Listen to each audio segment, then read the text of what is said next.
వెలుగు ప్రకాశించు, చీకటిలో నడుచు జనులు గొప్ప వెలుగు చూచుచున్నారు.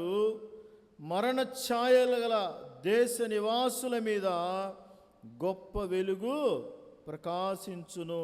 ప్రార్థన చేసుకుందాం, అందరం ప్రార్థన చేసుకుందాం. ప్రేమ నమ్మకం కలిగిన మా గొప్ప దేవానికి వందనాలు. ఇప్పటి వరకు నాయనా ప్రతికూల పరిస్థితిలో కూడా బిడ్డలందరినీ మీరు వాడుకున్నందుకు మీకు స్తోత్రాలు. పరిశుద్ధాత్మదేవా, ఈ క్రిస్మస్ దినమున నాతో, మాతో, మా అందరితో మీరు మాట్లాడమని వేడుకుంటున్నాం. మమ్మల్ని బలపరిచే మీ మాటలు, మమ్మల్ని ధైర్యపరిచే మీ మాటలు, మమ్మల్ని నిత్య జీవానికి వారసులుగా చేయగలిగిన మీ మాటలు మాతో మాట్లాడండి. వింటున్నటువంటి బిడ్డలను మీరు జ్ఞాపకం చేసుకోండి. ఆసక్తిగా మీ మాటలు వినగలగటానికి మీ కృప అనుగ్రహించండి. వినబుద్ధిని దయచేయమని వేడుకుంటున్నాం తండ్రి. వినగలిగిన చెవులను, గ్రహించగలిగిన ఆత్మను మీరు దయచేయమని వేడుకుంటున్నాము నాయన. ప్రతి విధమైన ఆటంకమును, ప్రతి విధమైన అడ్డంకిని, ప్రతి విధమైనటువంటి ప్రతికూల పరిస్థితులను యేసు నామమున దూరపరచమని వేడుకుంటున్నాం. ప్రతి విధమైన అంధకార శక్తులు, దురాత్మ శక్తులు, చీకటి శక్తుల ప్రభావాన్ని మీ నామమున కొట్టివేస్తున్నాము తండ్రి. వాక్యమైనటువంటి దేవా, సూటిగా ముఖాముఖిగా మమ్మల్ని దర్శించమని వేడుకుంటున్నాం. అల్పుడన యోగ్యుడని ఎందుకు పనికిరాని వాడిని, ఏ యోగ్యత లేని వాడిని, దుమ్ము ధూళి వంటి వాడిని మీ పాత్రగా, మీ పనిముట్టుగా వాడుకొని మీరే మహిమ పొందమని యేసు నామమున అడుగుచున్నాము తండ్రి. హల్లెలూయా. రేయ్ కూర్చో.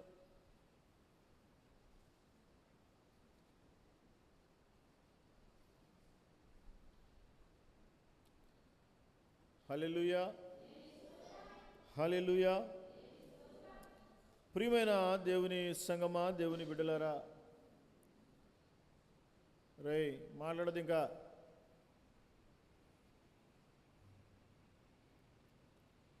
యేసుక్రీస్తు ప్రభువారు ఈ లోకములో నరరూపధారిగా ఆయన అవతరించడానికి చాలా కారణాలు ఉన్నాయి. ఆయన ఇమ్మానుయేలు దేవుడని, ఆయన పాపులను రక్షించడానికి ఆయన రక్షకుడిగా వచ్చాడని, ఆయన ఆశ్చర్యకరుడని, ఆలోచనకర్త అని, ఏమండి, నిత్యుడగు తండ్రి అని, బలవంతుడైన దేవుడని, సమాధానకర్త యొక్క అధిపతి అని ఆయనకు ఇవన్నీ కూడా దేవుని యొక్క గుణాతిశయములు. అయితే ఆయన ఈ లోకంలోనికి రావడానికి యేసుక్రీస్తు ప్రభువారి పుట్టకముందే యెషయా ఒక ప్రవచనాన్ని చెప్పాడు. ఏం చెప్పాడంటే, చీకటిలో నడుచు జనులు ఏం చూస్తున్నారంట? గొప్ప వెలుగు చూస్తున్నారు.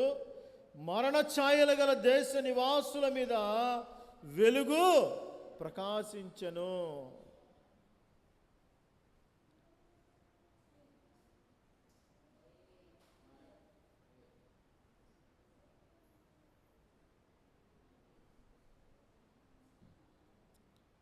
హల్లెలూయా. టిఫిన్ చేస్తే పిల్లల్ని ఇంటికి పంపించండి అమ్మా. చేస్తే ఇంటికి వెళ్ళి వాళ్ళు వెళ్ళిపోండిరా, గొడవ చేయమాకండి ఇక్కడ.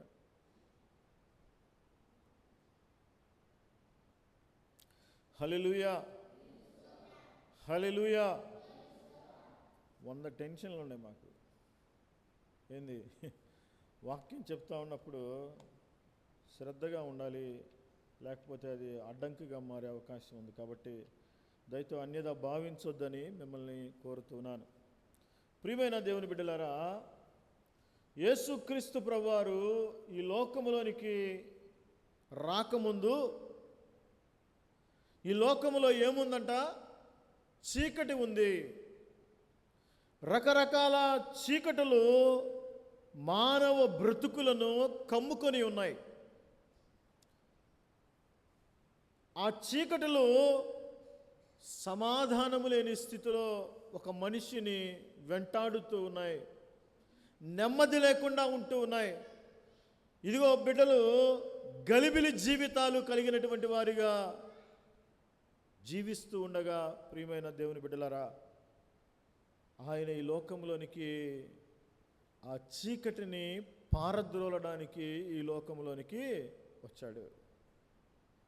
ఆయన గురించి యోహాను రాస్తూ అంటాడు కదా, 8వ అధ్యాయము 12వ వచనములో భక్తుడైన యోహాను రాసినటువంటి సువార్త భాగములో నుంచి, యోహాను సువార్త 8వ అధ్యాయము 12వ వాక్యాన్ని మనం చదివినట్లయితే, యేసు ఏమంటున్నాడండి? ఆయన, నేను లోకమునకు వెలుగును. ఎవరంట ఆయన? అమ్మా, ఎవరంట ఆయన? లోకమునకు వెలుగు. ఏ చీకటి బంధకాల్లో నీ ఆత్మీయ జీవితం ఉందో, ఇక్కడ చెప్పబడినటువంటి మాట ఏంటంటే భౌతికపరమైన వెలుగు గురించి చెప్పట్లే ఆయన. భౌతికపరమైన వెలుగంటే దేవుడు సూర్యచంద్ర నక్షత్రాలను కలుగు చేశాడు, ఇది మంచిది అని అన్నాడు ఆయన. సూర్యుని వెలుగు గురించి చెప్పట్లేదు. సూర్యుని వెలుగు ఇప్పుడు మనకు చీకటి. అమెరికాలో ఏమండి, ఇప్పుడు మనకి ఎంత అయిందో ఎగ్జాక్ట్గా ఖచ్చితంగా 12 గంటలు వెనక్కి వెళ్తే ఇప్పుడు అమెరికాలో మనకేమో చీకటి, వాళ్ళకేమో వెలుగు. ఈ వెలుగు గురించి, ఈ భౌతికపరమైన వెలుగు గురించి ఆయన చెప్పట్లా. వెలుగు కమ్మన్నాడు ఆయన, వెలుగు కలిగింది. ఈ భూమి మీద ఈ వెలుగు గురించి చెప్పట్లా.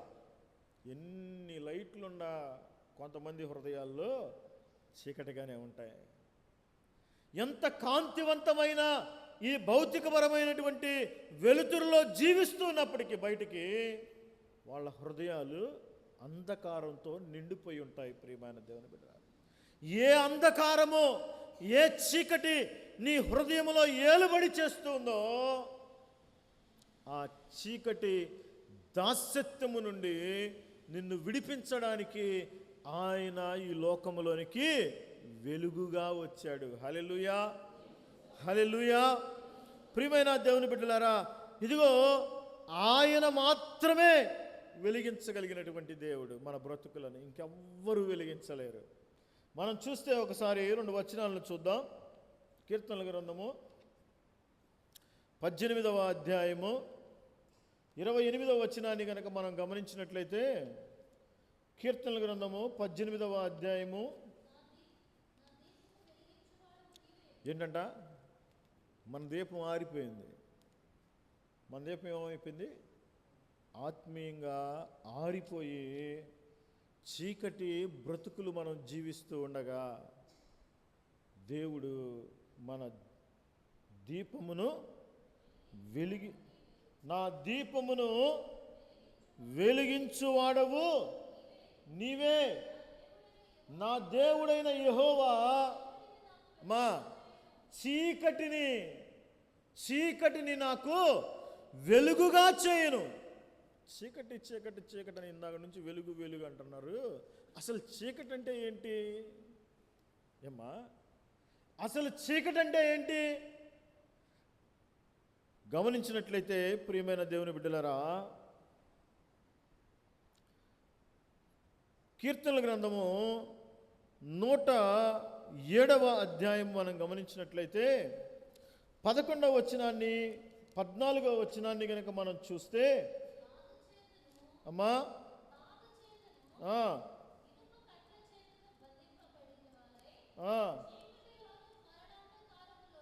అమ్మా చీకటిలోను మరణాంధకారములోను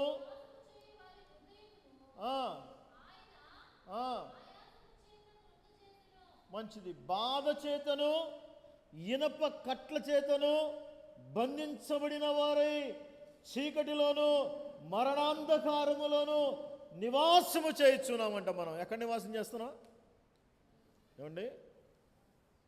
భౌతికపరమైనటువంటి వాటి గురించి దేవుడు మాట్లాడట్లేదు, కానీ ఆత్మీయంగా బాధ చేతను ఇనప కట్ల చేతను మనం బంధించబడ్డాం. దేని చేత బంధించబడ్డామంట? బాధ చేత.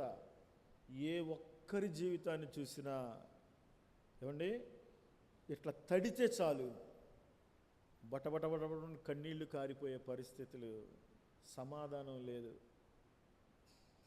ఏ కుటుంబంలో తల్లికి తండ్రికి సమాధానం లేదు, తల్లిదండ్రులకు బిడ్డలకు సమాధానం లేదు, లేకపోతే ఇదిగో ఇరుగు పొరుగు వారితో సమాధానం లేదు, సంఘములో ఒకరికి సమాధానం లేదు. ఇదిగో ఇలాంటి అసమాధాన స్థితిలో నువ్వేమయ్యావంటే ఈ బాధ చేతను ఇనప కట్ల చేతను బంధించబడిపోయావు. చీకటి ఏం చేసింది? నిన్ను ఏం చేసింది? బంధించేసింది. ప్రియమైన దేవుని బిడ్డలారా, వెలుగును చూడకుండా నీ కళ్ళకు అపవాది అయిన సాతాను నిన్ను చీకటిలో బంధించేశాడు. ఆత్మీయ చీకటి మీ హృదయాలను రాజ్యమేలుతూ ఉంది. దీనివల్ల ఏమొచ్చిందంట? ఏమండి, దీనివల్ల ఏమొచ్చిందంటే చెప్తున్నాడు చూడండి. చీకటిలోను మరణాంధకారములోను వారు నివాసము చేయుదురు. ఎక్కడ నివాసం చేస్తారంట వాళ్ళు? ఏమండి, చీకట్లో ఉన్నవాళ్ళు ఎక్కడ నివాసం చేస్తారంట? మరణాంధకారములో నివాసం చేస్తూ ఉంటారు. ప్రియమైన దేవుని బిడ్డలారా, ఈరోజు ఎక్కడ చూచినా నిరుత్సాహం వల్ల, బాధల వల్ల, కష్టాల వల్ల, శ్రమల వలన ఎన్నో ఆత్మహత్యలు మనం చూస్తూ ఉన్నాం. చీకటి ఏం చేస్తుందంటే మనల్ని మరణాంధకారములోనికి బలవంతాన త్రోసుకొని వెళ్ళిపోతూ ఉంది. నువ్వు ఎంత దేవుని వాక్యం వింటున్నా, నువ్వు ఎంత మందిరానికి వచ్చినా, ఎంత దేవుని వాక్యాన్ని నువ్వు చదువుతున్నా, ఏదో ఒక వెలితి నీలో కనపడుతుంది.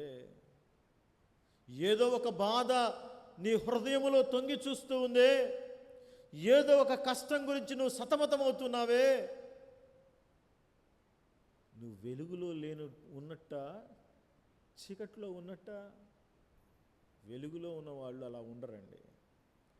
ఎవరైతే చీకటిలో ఉంటారో వారు జీవితాల్లో ఇలాంటి మరణాంధకార పరిస్థితులు చోటు చేసుకుంటాయి. ప్రియమైన వారలారా, ఇంకా మనం గమనించినట్లయితే మత్తయి సువార్త 8వ అధ్యాయము 12వ వచనంలో కూడా మనం గమనించినట్లయితే, మత్తయి సువార్త 8వ అధ్యాయము 12వ వచనాన్ని చూద్దామా ఒకసారి?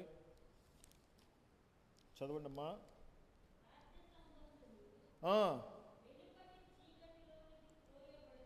అమ్మా, వెలుపటి చీకటిలోనికి త్రోయబడుదురు, అక్కడను ఏడ్పును. ఏమ్మా, చీకట్లో ఏముంటుందంట? ఏమండి, వాళ్ళు ఎక్కడికి త్రోయబడతారంట? మరణంలోకి త్రోయబడతారని మనం చెప్పుకున్నాం. ఇదిగో ఈ మాట ఏం సూచిస్తుందంటే, చీకటిలో ఉన్నవారు నరకాగ్నిలో పాలు పొందుతారు అని చెప్తా ఉంది. ఎక్కడ పాలు పొందుతారంట? ఏముంది అక్కడ? అక్కడ ఏముందంట? ఏడ్పును పండ్లు కొరుక్కోవటం ఉంది. మనం ఎప్పుడైతే మన బ్రతుకు చీకటిగా మారిపోయిద్దో ప్రియమైన దేవుని బిడ్డలారా, దానివల్ల కలిగేటువంటి ఫలం ఏంటంటే నరకం. ఏంటది? నరకం. ఇంకా మనం గమనించినట్లయితే అపోస్తుల కార్యాల గ్రంథం 26వ అధ్యాయము 18వ వచనంలో కనుక మనం గమనించినట్లయితే, అపోస్తుల కార్యాల గ్రంథము 26వ అధ్యాయము 18వ వచనాన్ని చూద్దామా ఒకసారి? చదవండి అమ్మా.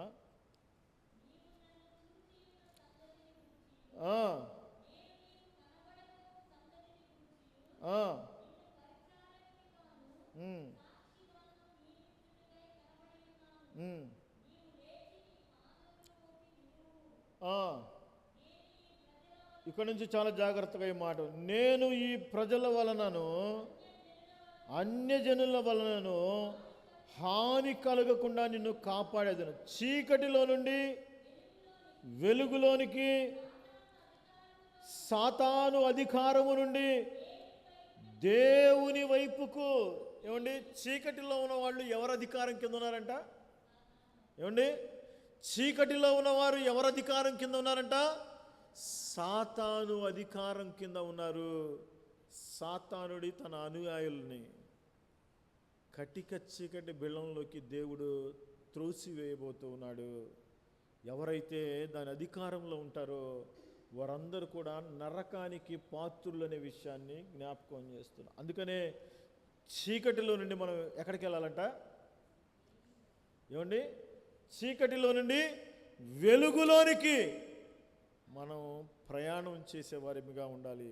ఈ రోజున ఏ చీకటి నిన్ను ఆవరించి ఉందో, ఏ చీకటి నీ హృదయాన్ని ఆవరించి ఉందో, ఆ చీకటిని మనం ప్రేమించకూడదు. ప్రియమైన దేవుని బిడ్డలారా, చాలామంది 3వ అధ్యాయం యోహాను సువార్త 19వ వచనంలో గమనించినట్లయితే కొంతమంది చీకటిని ప్రేమించే వాళ్ళు ఉంటారంట. చూడండి, 3వ అధ్యాయం 19వ వచనం చదవండమ్మా. ఆ తీర్పు ఇదే, వెలుగు లోకములోనికి వచ్చిన గాని తమ క్రియలు చెడ్డవైనందున మనుషులు వెలుగును ప్రేమించక. ఏంటంట? వాళ్ళు ఎవరిని, దేన్ని ప్రేమిస్తున్నారు? చీకటిని ప్రేమించే వాళ్ళు ఉన్నారు. వాళ్ళు వెలుగులోనికి రావడానికి ఇష్టపడటం లేదు. చీకటి వారిని అంతగా బానిసలుగా చేసింది. ఈరోజు ఏ చీకటి నీలో ఉంది? త్రాగుబోతున్నవా? ఏ చీకటి నీలో ఉంది? వ్యభిచారమా? ఏ చీకటి నీలో ఉంది? దొంగతనములా? ఏ చీకటి మీలో ఉంది? ప్రియమైన దేవుని సంగమా, దేవుని బిడ్డలరా, నీవు చీకటిని ప్రేమించేవాడివిగా ఉన్నావా? వెలుగును ప్రేమించేవాడివిగా ఉన్నావా? ఒకసారి నిన్ను నువ్వు పరిశీలన చేసుకోవాలి. చీకటి అధికారి, అపవాది, సాతానుడు, ఇదిగో ఎవరైతే వాడి అధికారం కింద ఉంటాడో వాడు చీకటిని ప్రేమిస్తాడు. చీకటిని ప్రేమించడం వల్ల వాళ్ళకు కలిగేటువంటి ప్రతిఫలం ఏంటంటే నిత్య నరకము అనే విషయాన్ని జ్ఞాపకం చేస్తున్నా. యేసుక్రీస్తు ప్రభువారు నిన్న ఆ చీకటి నుండి విడిపించడానికి ఆయన ఈ లోకములోనికి వచ్చిన నిజమైన వెలుగు. ఏంటంట? ఆయన ఈ లోకంలోనికి వచ్చిన నిజమైన వెలుగు. ప్రియమైన దేవుని బిడ్డలారా, కాబట్టి మన బ్రతుకులు వెలుగులోనికి నడిపించుకోవాలని ఈ యొక్క రాత్రికాల సమయంలో ప్రభు పేరిట మిమ్మల్ని వేడుకుంటున్నాను. నేను లోకమునకు వెలుగును. ఏంటంట? నేను లోకమునకు. ఎవరి గురించి వ్రాయబడింది ఇది? ఈ లోకంలో ఎవరు వెలుగిచ్చేవాళ్ళు లేరు. నువ్వు ఎక్కడికన్నా వెళ్ళు, ఏదైనా చెయ్యి, క్రతువులు చెయ్యి, లేకపోతే యజ్ఞయాగాదులు చెయ్యి, లేకపోతే దాన ధర్మాలు చెయ్యి, ఈ లోకంలో నువ్వు ఏం చేసినా నీ బ్రతుకు వెలిగించబడదు. కానీ నీ బ్రతుకుని వెలిగించేవాడు ఒకే ఒక్కడున్నాడు, యేసుక్రీస్తు ప్రభువారు. నీ బ్రతుకును వెలిగించడానికి పరలోకమును విడిచి భూలోకమునకు దిగి వచ్చాడు. అదే నిజమైన క్రిస్మస్. ప్రియమైన దేవుని బిడ్డలారా, హల్లెలూయా, హల్లెలూయా. నన్ను వెంబడించువాడు. ఏమండి, ఏం చేయాలి మనం? చెప్పండి. ఆయనను వెంబడించే వారిగా మనం ఉండాలి. నన్ను వెంబడించువాడు చీకటిలో నడవక వెలుగు కలిగి ఉండును. ఏంటంట? ఆయన లోకానికి వెలుగు. ఆ వెలుగు దగ్గరికి మనం వస్తే దేవుడు మనల్ని కూడా వెలిగిస్తాడు. ఇదిగో,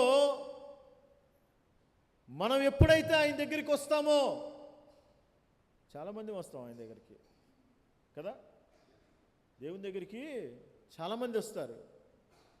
వెలుగులో నడవాలని ఎంతమందికి ఆశ ఉండదు? చీకట్లో నడవడానికి ఎవరికీ ఇష్టం ఉండదు. తప్పు చేయడానికి, పాపం చేయడానికి, చెడు చేయడానికి ఎవరికీ ఇష్టం ఉండదు. అయ్యో నేను చేయకూడనిది నేను చేస్తున్నాను, ఏది చేయాలనుకుంటున్నానో దాన్ని చేయలేకపోతున్నాను, అలా చేయలేకపోవడానికి నాలో నివసించేటువంటి పాప నియమం హేతువుగా ఉంది అని పౌలు గారు సంఘర్షణ అనుభవిస్తున్నాడు. ప్రియమైన దేవుని బిడ్డలారా, తెలిసి తప్పు చేయడానికి ఎవరికి ఇష్టం ఉండదు కదా. కానీ మనము వెలుగును తెలిసిన తర్వాత కూడా, వెలుగులోనికి వచ్చిన తర్వాత కూడా, ఆయన లోకమునకు వెలుగని తెలుసుకుని ఆయన దగ్గరికి వచ్చి వెలిగించబడిన తర్వాత కూడా మనం ఏం చేస్తామంటే ఆయనను వెంబడించము. ఆయన చిత్తానుసారంగా మనం నడవం, ఆయనతో కూడా మనం నడవం. వెంబడించడం అంటే ఏంటి ఏమండి? వెంబడించడం అంటే ఏంది ఏమండి? తండ్రి వెళ్తూ ఉంటాడు, వాళ్ళ పిల్లోడు ఏం చేస్తాడు ఏమ్మా? వాళ్ళ తండ్రి వెనకాల పడి వెళ్తూ ఉంటాడు. సేమ్ అదే అర్థాన్ని ఇక్కడ మనం చూసుకున్నట్లయితే, నిన్ను వెలుగులోనికి తీసుకొచ్చిన వానిని నువ్వు వెలుగని తెలుసుకుని ఆయన దగ్గర రావటం ఒక ఎత్తు అయితే, నీ ప్రాణం పోయేంత వరకు, ఆయన రాకడ వచ్చేంత వరకు ఆ వెలుగును నువ్వు వెంబడించాలి. ఏదో ఆదివారం ఒక్క పూట వెలిగించబడి మిగతా రోజులంతా కూడా చీకటిలో జీవించినంత మాత్రాన నీ ఆత్మీయ జీవితానికి ఎలాంటి మేలు లేదు. కానీ నీవు ఆయనను వెంబడించాలి అంటే ఏం చేయాలి అంటే చీకట్లో నడవకూడదు. అర్థమవుతుందా? వెంబడించేవాడు ఎక్కడ నడుస్తాడు ఏమండి? ఒకటే ఒక గుర్తు, నువ్వు చీకట్లో నడుస్తున్నావు అంటే నీలో ఏమి లేదు, వెలుగు లేదని. నువ్వు వెలుగులో నడుస్తున్నావంటే ఏమి లేదని, చీకటి లేదని అర్థం. ఎవరు ప్రత్యేకంగా చెప్పాల్సిన అవసరం లేదు నీకు. నువ్వు నీలో చీకటి ఉంటే నీ క్రియలు చీకటి క్రియలు, నీలో వెలుగుంటే నీ క్రియలు వెలుగు సంబంధమైన క్రియలు. చీకటి క్రియలు అంటే ఏంటండి ఏమండి? చీకటి క్రియలు అంటే ఏంటి? తాగుబోతుతనం, దొంగతనాలు, వ్యభిచారాలు, దుర్మార్గంగా బ్రతకటం, ఏమండి ఎదుటివాడిని హింసించడం, ఏమండి బాధ పెట్టడం, అవమానపరచడం, గర్వంగా ఉండటం, ఏమండి అపవిత్రంగా బ్రతకటం, ఇవన్నీ ఏ క్రియలు? చీకటి క్రియలు. అవి నీలో ఉన్నాయా? లేకపోతే వెలుగు సంబంధమైన క్రియలు నీలో ఉన్నాయి? అది ఉంటే ఇది ఉండదు, ఇది ఉంటే అది ఉండదు. ఒకటే గుర్తు, నువ్వు వెలుగులో నడుస్తుంటే నీ మెదడులో, నీ ఆలోచనలో చీకటి సంబంధమైన ఆలోచనలు రావు. ఇంకా చీకటి సంబంధమైన ఆలోచనలు వస్తున్నాయా నీకు? ఇంకా చెడ్డ ఆలోచనలు, చెడ్డ తలంపులు వస్తున్నాయా? ఇంకా ఎవరికైనా అపకారం చేయాలనే మనస్సు నీలో ఉందా? ఇంకా ఎవరినైనా చూసి అసూయ పడుతున్నావా? ఇంకా నీ కలిగిన దాన్ని బట్టి గర్విస్తున్నావా? ఇంకా ఎదుటి వారిని చులకనగా చూస్తున్నావా? ఇవేవి కూడా వెలుగు క్రియలు కాదు. ఇవన్నీ కూడా చీకటి క్రియలు, అంధకార క్రియలు. నువ్వు చీకటిలో నడుస్తుంటే నీ క్రియలన్నీ చీకటిగా ఉంటాయి. ఇక్కడ ఆయన అంటున్నాడు, మీరు చీకటిలో నడవక, ఏమంటున్నాడు? మీరు చీకటిలో నడవక జీవపు వెలుగు కలిగి ఆయనలో నడవాలి. మనం ఏంటంట చెప్పండి?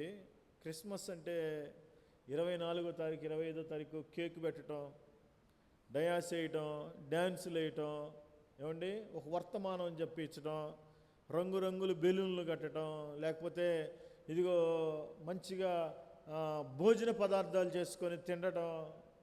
క్రిస్మస్ అంటే ఇది కాదు.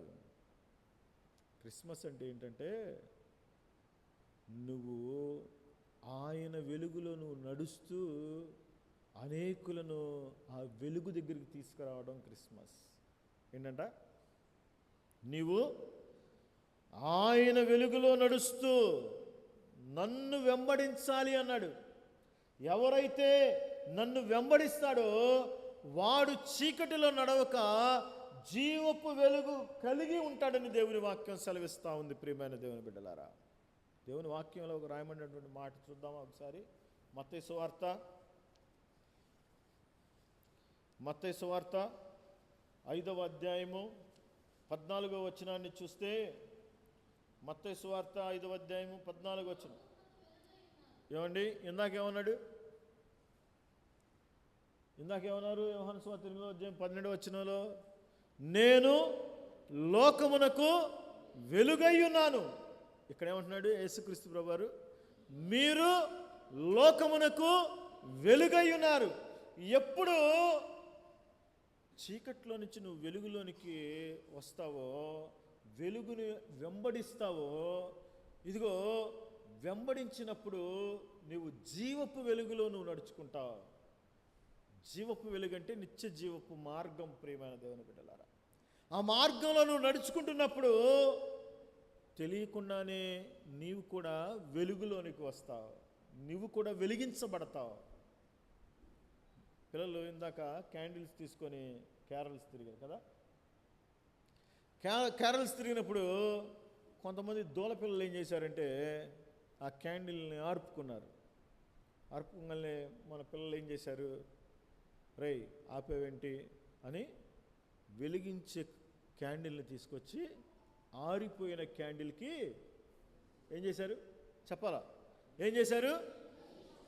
వెలిగించి ఆరిపోయిన దాన్ని వెలిగించారు. ఎప్పుడైతే యేసుక్రీస్తు ప్రభువారు వెలుగై ఉన్నటువంటి ఆయన ఆరిపోయిన నీ దీపాన్ని ఆయన వెలుగు దగ్గరికి రావడం వల్ల నీ బ్రతుకు వెలిగించబడుతుంది అనే విషయాన్ని జ్ఞాపకం చేస్తారు. అందుకని ఆయన ఆ మాట అన్నాడు, మీరు లోకమునకు వెలుగై ఉన్నారు. ఎలా ఉండాలంట మనం?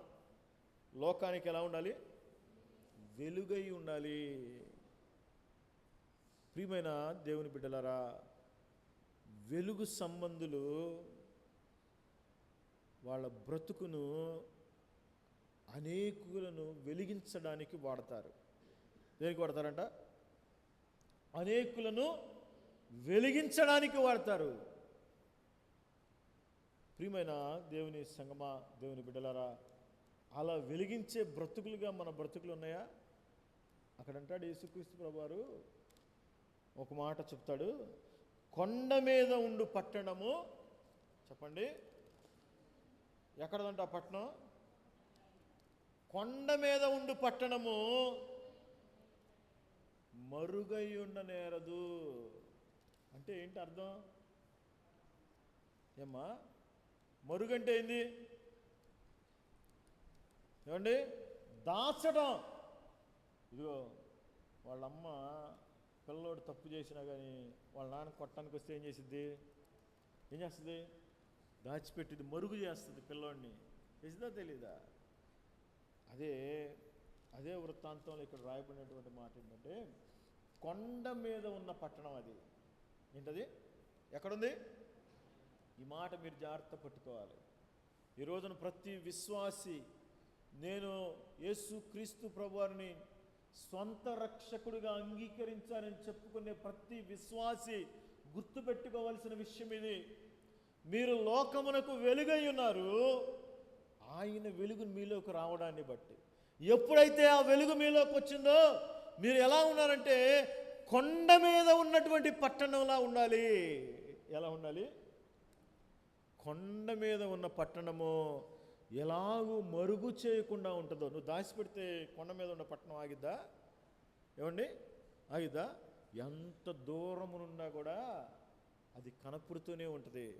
మేము తాడికొండ వెళ్ళేటప్పుడు మీరు అడ్డ రోడ్లో బారికి వెళ్తూ ఉండండి. తాడికొండ వైపు చూస్తే ఏమైంది? కొండ మీద 2 గుళ్ళు కనపడతా ఉంటాయి. అవి ఏం పెట్టి ఆపుతాం మనం? కనపడకుండా ఆపగలమా? ఎట్టి పరిస్థితులు ఆపలేం. ప్రియమైన దేవుని బిడ్డలారా, అలాగే నీవు వెలిగించబడిన తర్వాత అనేకులకు మరుగై ఉండకుండా ఆయన వెలుగును అనేకుల మీద ప్రకాశింప చేయబడాలి. నువ్వు అనేకులను ప్రభావితం చేయాలి. నిన్ను చూసి వెలిగించబడినటువంటి బ్రతుకు ఇది. ఈ బ్రతుకుని ఆధారం చేసుకొని నా బ్రతుకు కూడా మార్చుకోవాలనే సాక్ష్యం నీలో ఉండాలి. ఏదో దేవుణ్ణి నమ్ముకున్నాంలే, మారు మనసు పొందాంలే, ఏదో రక్షణ పొందాంలే, ఇదిగో వెలిగించబడ్డాంలే, నేను వెలుగుగా మారానులే అనుకుంటున్నావు. కానీ వెలుగుగా మారేమనడానికి రుజువేంటంటే అనేకులకు నువ్వు సాక్షిగా మరుగు చేయబడకుండా నువ్వు ఉండాలి. నీ బ్రతుకు అనేకులకు మాదిరిగా ఉండాలి. ఏమండి, ఇంకొక ఉపమానం చెప్తాడు చూడండి.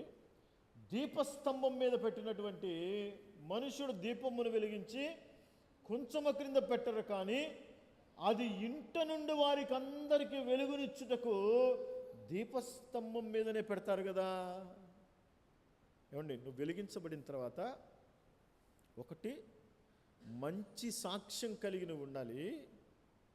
నీ సాక్ష్యం అనేకులను ప్రభావితం చేసేదిగా ఉండాలి, ఆయన వైపు ఆకర్షించేదిగా ఉండాలి. రెండవది, నువ్వు దీపస్తంభం మీద పెట్టినటువంటి దీపం వలె అనేకులకు కాంతిమయంగా నువ్వు ఉండాలి. హార్బర్ చూసారు ఎప్పుడైనా? ఏమండి, వాటర్ రేవుకి వెళ్ళారా అమ్మా? ఈ మధ్య మోషే గారు టూర్కి తీసుకెళ్ళాడుగా, హార్బర్కి తీసుకెళ్ళదా? ఏమండి, అక్కడ ఏముంటుంది? సముద్రం ఒడ్డున ఏముంటుంది? ఏమండి, ఏముంటుంది? దీపస్తంభం ఉంటుంది. దాన్ని ఏమంటారంటే లైట్ హౌస్ అంటారు. ఆ దీపస్తంభం ఎందుకంటే ఇదిగో ఫలానా చాటున ఒడ్డుంది. సముద్రం ఎక్కడ ఉంటుందో తెలుసా? మనకు రోడ్లు ఉన్నాయా? లేవరా? నువ్వు ఎట్లా డ్రైవింగ్ చేస్తావు? రోడ్డు మీదే కదా. సముద్రంలో రోడ్డు ఉండదు. సముద్రంలో దారి తెన్నులు తెలియవు. వాళ్ళు దిక్సూచిని పెట్టుకొని తూర్పు దిక్కున ఈ ఊరుంది, పడమర దిక్కున ఇది ఉంది, ఉత్తర దిక్కున ఇది ఉంది, దక్షిణ దిక్కున ఇది ఉందని దిక్కులు చూసుకుంటూ ప్రయాణం చేసుకుంటూ వెళ్తారు. అయితే వాళ్ళు వేటకెళ్ళి పగలంతా రాత్రంతా ప్రయాసపడి వాళ్ళ ఇంటికి వచ్చేటప్పుడు వాళ్ళ ఇంటి దారి వాళ్ళకి తెలియదు. వాళ్ళకి దారి చూపించేది ఏంటంటే ఆ సముద్రం ఒడ్డున్నటువంటి దీపస్తంభము వాళ్ళ ఇంటికి వారిని నడిపిస్తుంది.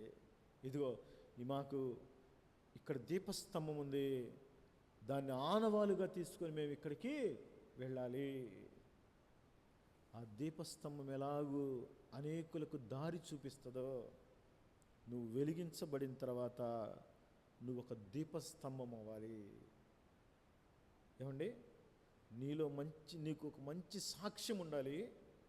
రెండవది, అనేకులకు నువ్వు మార్గనిర్దేశకుడుగా ఉండాలి. అనేకులను ఆయన తట్టు ఆకర్షించేవాడివిగా. ఏం చేస్తారు? చేపలు పట్టుకునే వాళ్ళు, జాలర్లు ఏం చేస్తారు? దీపస్తంభాన్ని చూసి దాని దగ్గరికి వాళ్ళ దిశను మార్చుకొని ప్రయాణం చేస్తారు. నువ్వు ఎలా ఉండాలి అంటే, ఈ లోకంలో నశించిపోతున్నటువంటి ఆత్మలు, ఈ లోకంలో నరకానికి వెళుతున్నటువంటి ఆత్మలకు నువ్వు ఒక దీపస్తంభములాగా ఉండాలి. ఇదిగో ఫలానా సహోదరి, ఫలానా సహోదరుడు దేవుని నమ్ముకున్న తర్వాత వారి జీవితాన్ని చూడు, ఎంత వెలుగుమయంగా మార్చబడ్డారో. దాన్ని బట్టి వారు నీ దేవుని దగ్గరికి వాళ్ళు ఆకర్షించబడాలి. దేవుని దగ్గరికి తీసుకొచ్చేటువంటి సాధనముగా, పనిముట్టుగా నువ్వు మార్చబడాలి. అంతేగాని దీపాన్ని వెలిగించబడిన తర్వాత మంచం కింద ఏముంది అక్కడ? చదవమ్మా. మనుషులు దీపము వెలిగించి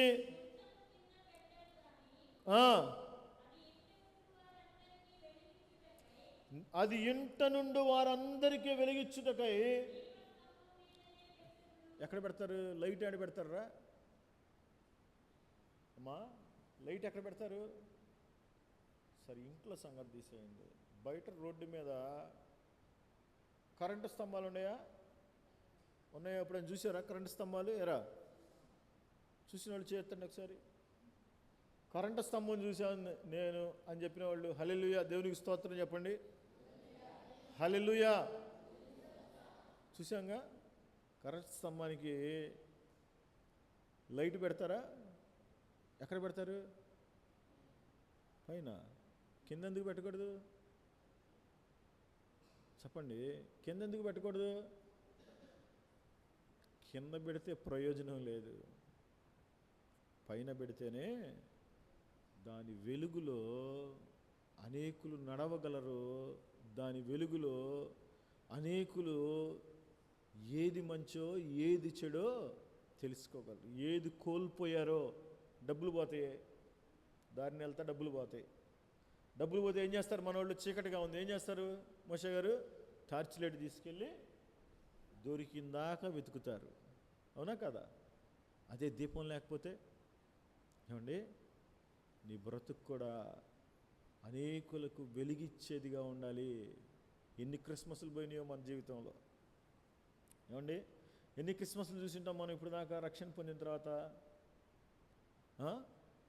ఎన్ని క్రిస్మస్లు చూసామో మనకి లెక్కే లేదు. కానీ ఎవరికైనా నువ్వు మార్గదర్శకంగా ఉన్నావా? దేవుని వెలుగును వాళ్ళకి చూపించావా?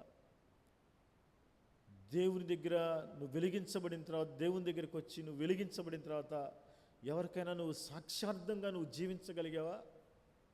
ఎవరినైనా ప్రభు దగ్గరికి ఆకర్షించగలిగావా? ఎప్పుడైతే నువ్వు సాక్షిగా బ్రతుకుతావో అదే నిజమైన క్రిస్మస్.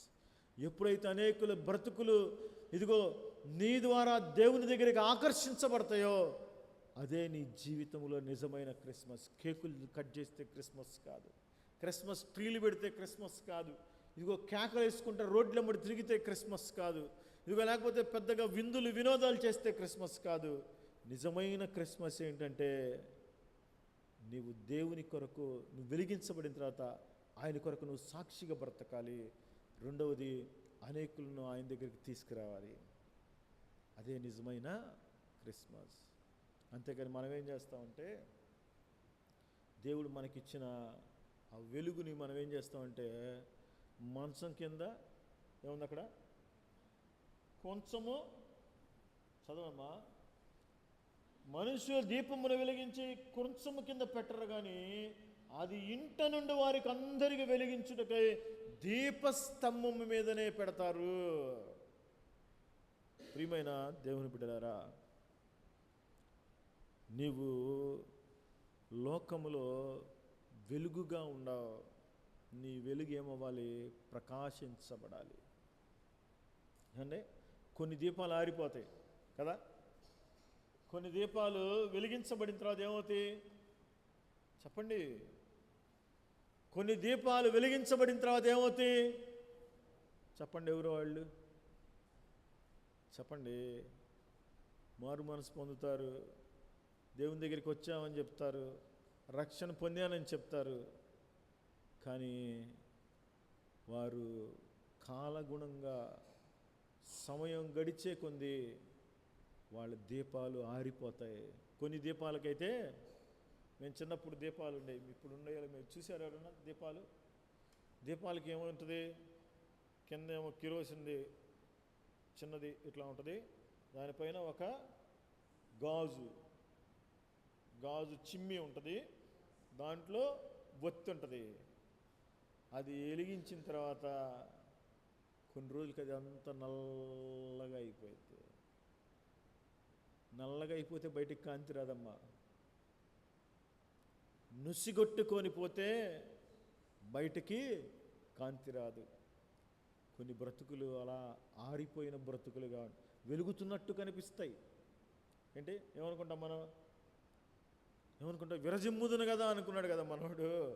అట్లాగే నేను దేవుల్లో ఉన్నానులే, భక్తిగా బ్రతుకుతున్నానులే, యథార్థంగా ఉంటున్నానులే, తెల్ల బట్టలు వేసుకుంటున్నానులే, బైబిల్ తీసుకెళ్తున్నానులే, కానుకలు ఎత్తున్నానులే, దేవుని పని చేస్తున్నానులే, లేకపోతే దేవుని కొరకు పరిచర్యలు వాడబడుతున్నానులే, ఇవన్నీ ఒక ఎత్తమ్మా, ఇవన్నీ ఒక ఎత్తు.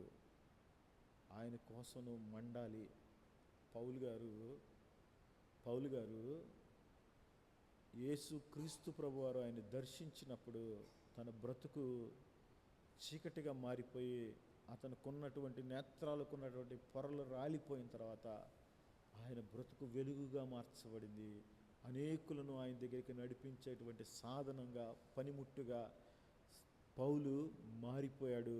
ఆయన కొరకు నేను సిలువ వేయబడుచున్న క్రీస్తుని ప్రకటిస్తున్నాను. అయ్యో, సువార్త ప్రకటించకపోతే నాకు శ్రమ.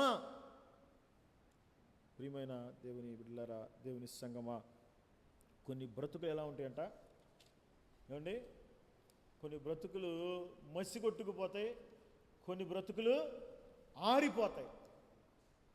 ఆరిపోవటం అంటే దేవుని వాక్యంలో రాయబడినటువంటి మాట మనందరికీ తెలుసు కదా.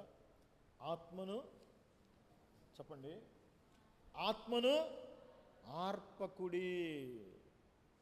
మనం దేవుడు వెలిగించిన తర్వాత దాన్ని మనం ఆర్పుకుంటూ ఉంటాం. దేవుడు ఆర్పడు. వెలిగించినాడు ఆర్పుతాడా? ఏమండి? వెలిగించింది ఎందుకు? ఆయన నిన్ను ఆర్పడానికా? కాదు. నువ్వు వెలుగుతూ ఉంటే ఆయనకి ఇష్టం. కానీ మనం ఏం చేస్తామంటే ఈ లోక సంబంధమైన విషయాల్లో మనం దూరిపోయి లోకాన్ని ప్రేమించి, ఏంటంట, లోకాన్ని ప్రేమించి నీ వెలుగును నువ్వే ఆర్పుకుంటావు. చూడండి, లూకాసు వార్త 11వ అధ్యాయము 35వ వచనాన్ని చూస్తే, కాబట్టి నీలో నుండి వెలుగు చీకటి అయి ఉండకుండా చూచుకొనుము. ఏంటంట, మనం ఏం చేస్తాం? మనలో ఉన్న వెలుగుని ఆర్పుకొని చీకటి చేసుకుంటూ ఉన్నాం. అందుకని ఇక్కడ అంటున్నాడు యేసయ్య, నీలో ఉన్న, చదవండి, నీలో నుండి వెలుగు చీకటి అయ్యకుండా చూసుకోవాలి. మనం జాగ్రత్త పడతా ఉండాలి. ఎక్కడ ఆరిపోతున్నామో, ఏ విషయాల్లో బలహీనంగా ఉన్నామో, ఏ విషయాల్లో ఆత్మీయంగా దిగజారిపోతున్నామో వాటిని జాగ్రత్తగా చూసుకోవాలి మనం.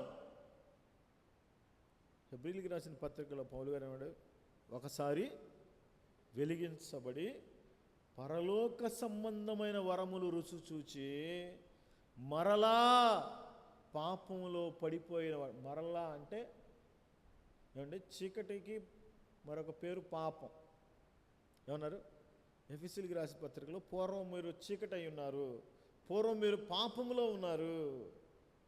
చీకటి సాదృశ్యంగా పాపం ఉంది. ప్రియమైన దేవుని బిడ్డలారా, అయితే ఒకసారి నువ్వు వెలిగించబడి మళ్ళా నువ్వు ఆరిపోయావంటే, ప్రియమైన దేవుని బిడ్డలారా, మరలా మరలా వెలిగించడం చాలా దుర్లభం అనే విషయాన్ని జ్ఞాపకం చేస్తున్నాను.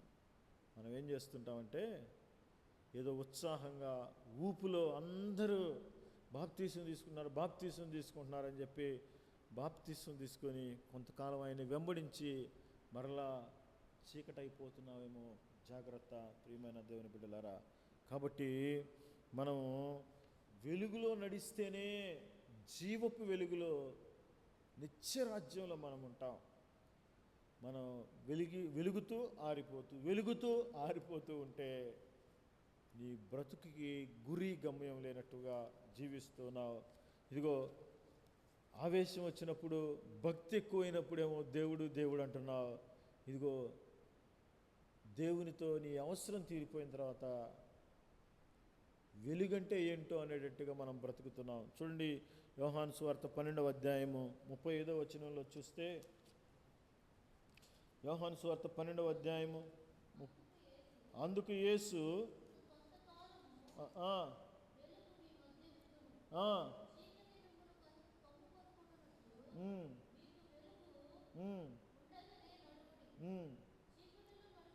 అంటే చీకటిలో నడుచువాడు తాను ఎక్కడికి పోవచ్చున్నాడో ఎరుగడు. అమ్మా, చీకట్లో ఉన్నవాడు యాడిపోతున్నాడు తెలుసా? తెలిసిద్దా? అరే ఏంట్రా, ఎక్కడికి వెళ్తున్నారా? గురి ఉండదు, గమ్యం ఉండదు, లక్ష్యం ఉండదు. చీకట్లో ఉన్నవాడికి.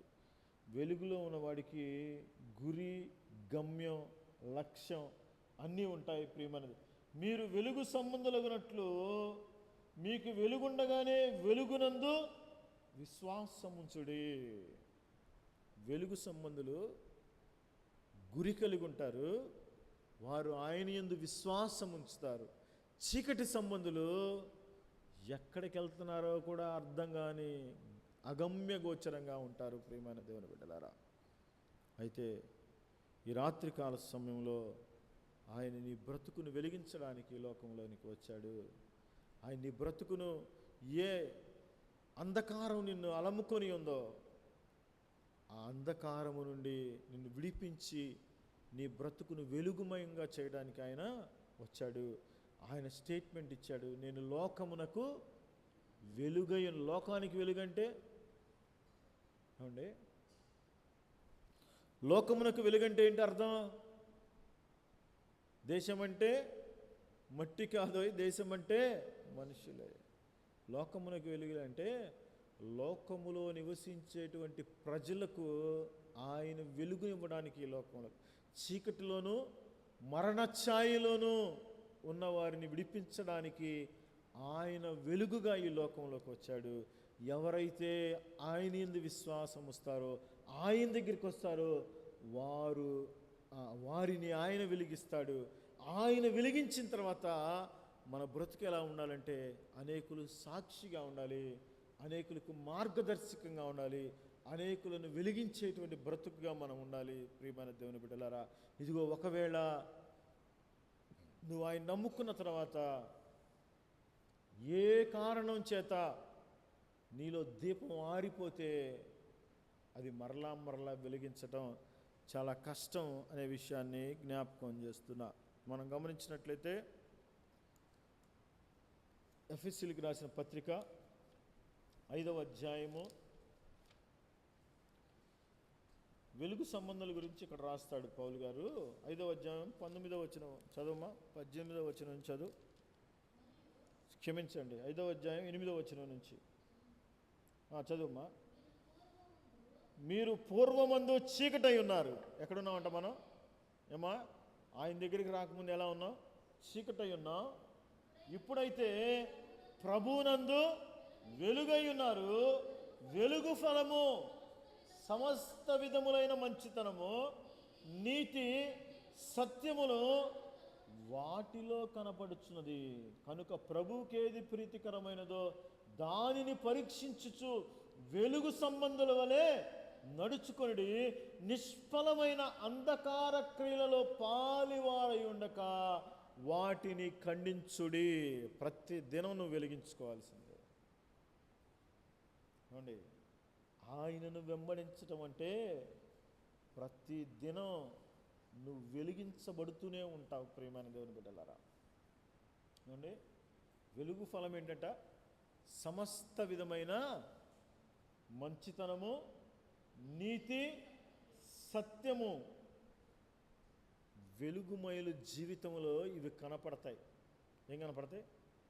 సత్యం కనపడిద్ది. సత్యం అంటే ఏమండి? సత్యం అంటే ఏంది? ఆయన వాక్యమే సత్యము. ఆయనే, నేనే మార్గమును జీవమును సత్యమునై ఉన్నాను. ఆయనలో నడుస్తాం. వెలుగంటే ఆయనే లోకమునకు వెలుగు. ఇదిగో మంచితనం అంటే ఆయనే మంచితనం కలిగినటువంటి వాడు. నీతి అంటే ఆయన నీతి. ప్రియమైన దేవుని బిడ్డల, అంటే టోటల్గా ఏమని చెప్పాడంటే వెలుగు ఫలం అంటే యేసయ్యలో బ్రతకటం, యేసయ్యను వెంబడించటం, యేసయ్యలాగా నడుచుకోవటం.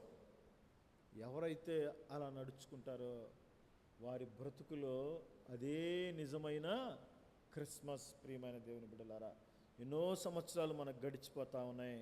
అయితే నిజమైన క్రిస్మస్ ఏంటంటే ఇదిగో రక్షించబడిన, వెలిగించబడిన నీవు కొండ